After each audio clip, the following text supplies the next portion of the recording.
বন্ধুরা, আজকের আমার লাঞ্চে ছিল আমার ছাদ বাগান থেকে পেড়ে আনা এই পুঁই শাকের ডাঁটা দিয়ে ইলিশ মাছের মাথা দিয়ে চচ্চড়ি।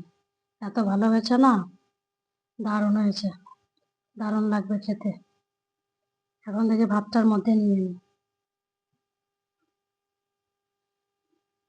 এই পুঁই শাক দিয়ে।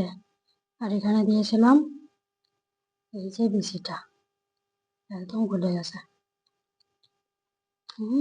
এত সুন্দর হয়েছে না বন্ধুরা, দারুণ দারুণ দারুণ। এইটা দিয়ে পুরোটাই খাওয়া হয়ে যাবে একদম, এত ভালো হয়েছে।